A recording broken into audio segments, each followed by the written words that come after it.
Hello, this is Jerry Morton. Welcome to my podcast series titled Finding My Way, a memoir by Jerry Morton. This is podcast 71, titled Struggling to Understand. Podcast 71, Struggling to Understand, is an account of encountering an unusual attempt by my school system to integrate one of my formerly all-black elementary schools during its second year of integration. The 1970-71 school year found the elementary school mixing black and white children together for the first time. There was a problem.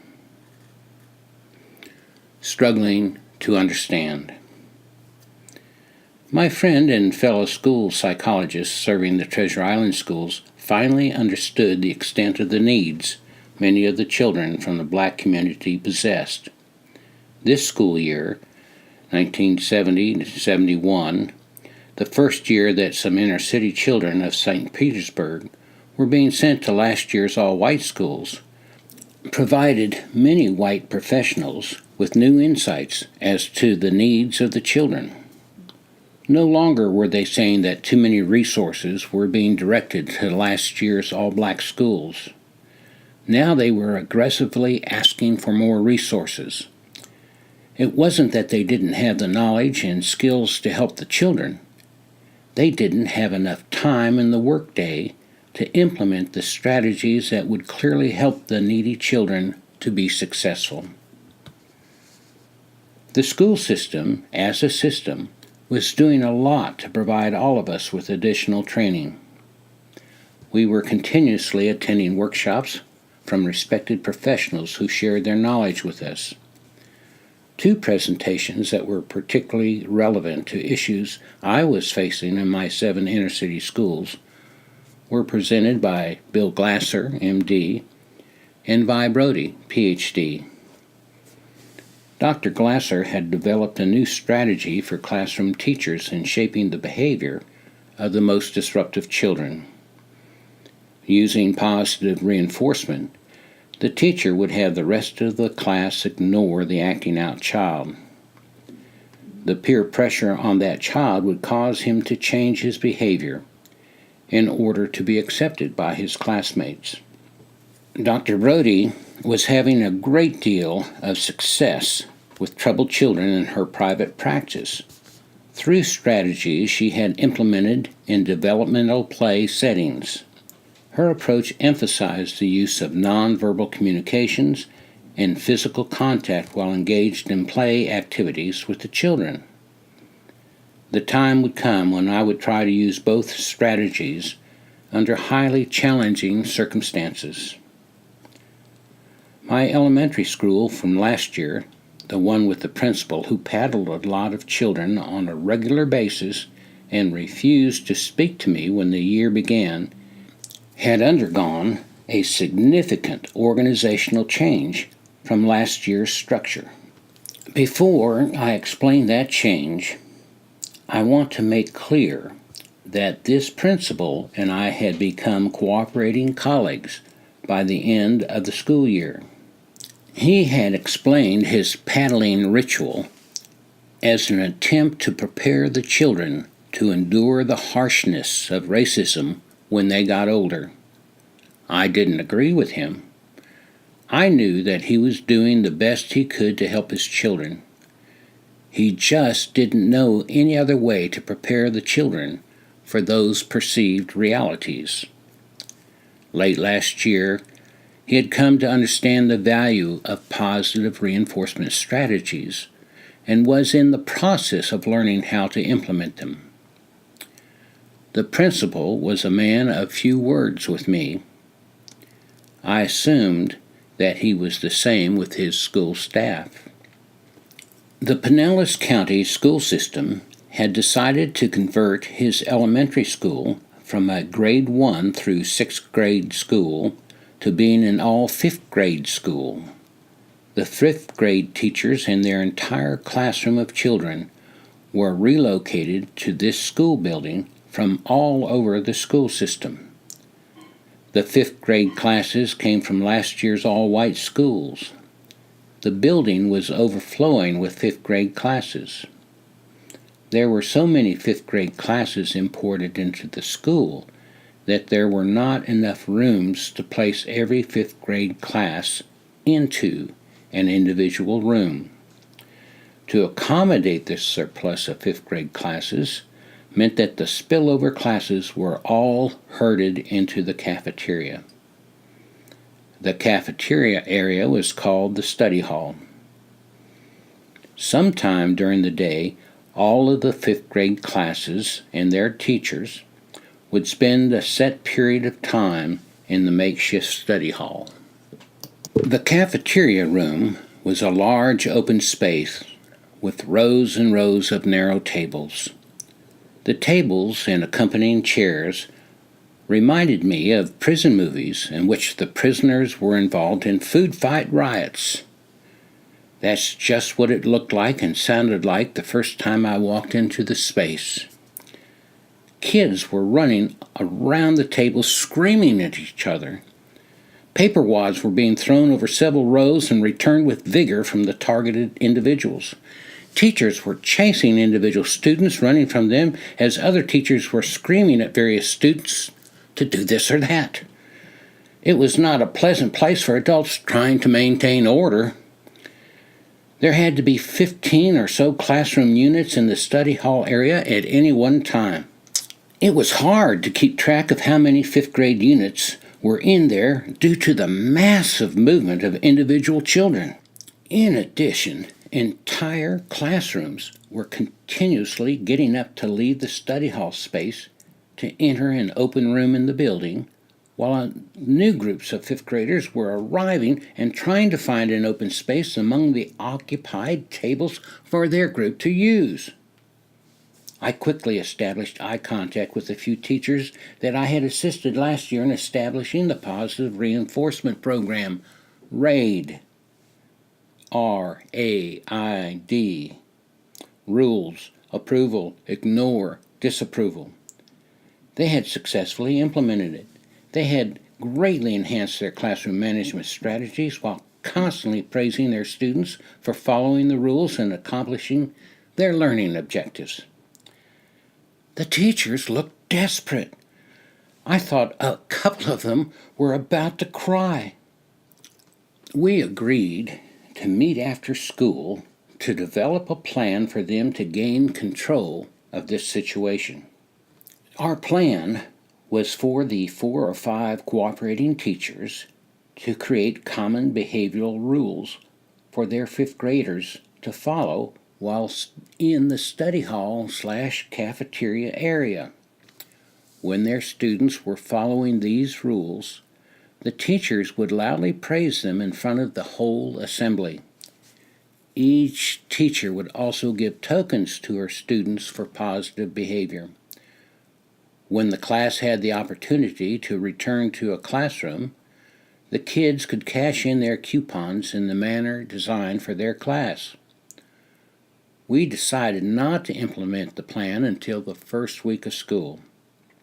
I was really excited about this collective strategy. There was no doubt in my mind that it would work. All of the other teachers in the school would see it working and want to implement the positive reinforcement strategies for their students. The principal would encourage his staff to be a part of this positive approach. We would have an entire school implementing these classroom management techniques. This school could be the model for the entire school system. This was such a wonderful opportunity. Monday came. It worked. By midweek, there was an island of calm in the middle of chaos. The positively reinforced children were quietly at their tables working on their lessons. They did not look up as 2 boys ran down their aisle. When one boy was hit on the side of the head with a paper wad, but kept on writing in his notebook, his teacher calmly said, "Tommy, that was very good. You didn't even look up to see where it came from. You have excellent self-control. Thank you." The boy looked at his teacher with a bright smile and then returned to his writing. "Great focus, Alice. You're a treasure." "I admire your focus. Very good." "Nice work. You just keep getting better." "Thank you for not even watching them run by." "I really like your concentration, Bob." These were the typical comments continuously flowing out of the island of quiet from the teachers of their model students. Every time I visited the cafeteria, this was the case. I expected the remaining 2/3 of the teacher in the study hall cafeteria to quickly stop yelling at their students. It didn't happen. The very opposite took place. The angry, shouting teachers increased their frequency of calling down students. "Shut your mouth, Ralph! If you don't get back on your seat, you're going to the office, and I'm sending a note to your parents. Hey, you, I'm talking to you. No, not you, him. Malcolm, I'm talking to you." "Who threw that?" "Yes, you. Did you throw that?" "Not you. Hey, get back on your seat." The roar of the children shouting out to each other, laughing, chasing one another, and the screaming teachers was hard to bear. I could not have stayed in that space for long had it not been for that island of calm kindness. The praising teachers continuously expressed their regard to the children in their charge for the model of respect the children gave them and their fellow classmates. Week after week, I expected the screaming teachers to change. I expected the principal to congratulate the positive reinforcing teachers and their students. Then I expected him to order his teachers to learn to use positive reinforcement strategies as a way of shaping their rowdy students' behavior. It didn't happen. I never saw the principal. The island of calm persisted in the middle of chaos for the remainder of the year. Decades passed before I seriously reflected on this experience. During that passage of time, I have had the opportunity to work as the director of an alternative school, the director of an educational cooperative, and a trainer of doctoral students in school psychology. Time and professional experiences have brought me to the realization that the man who was the principal of that all fifth grade school had to have been overwhelmed by the situation in which he found himself. Here he was, forced to convert a first through sixth grade elementary school into an all fifth grade school over the summer. He had to have had white parents at his door who were angry and afraid for their children. The white children being forced to attend a formerly all-black school with black students in their classroom for the first time in their history. He had to have had black parents constantly interacting with him concerning their fear that the school was going to be bombed or burned while the children were in it. Then there were the parents of the black children attending last year's all-white schools for the first time. These parents didn't know if the racist white kids would assault their children or if the KKK would step in and do their thing. The principal had to have lived in the black community. He was a black man. There was no other community for him to live in at the time. When he went home at night, there were his friends and neighbors to be dealt with. They had concerns and fears about the integration process they hoped he could resolve. On top of all that, he had to have his superiors in the system's central office on his case concerning complaints relating to the massive overcrowding of fifth grade students in his building. Certainly, the school board was monitoring him in this situation. Wait. We haven't considered the attitudes of his teachers. The odds were that he had white teachers who did not want to be assigned to his school for a host of reasons. Those teachers were primed to be less than supportive of his efforts to manage what the vast majority of professional educators would consider an impossible situation. I can't begin to judge that principal's use of his time in a negative light. The behavioral disruptions taking place in the study hall cafeteria may well have been a minor issue compared to all the other crisis issues he was forced to try to resolve as quickly as possible. Today, as I think of him, I have the utmost compassion for him. I knew and know that he was dedicated to helping children. I honor him for that.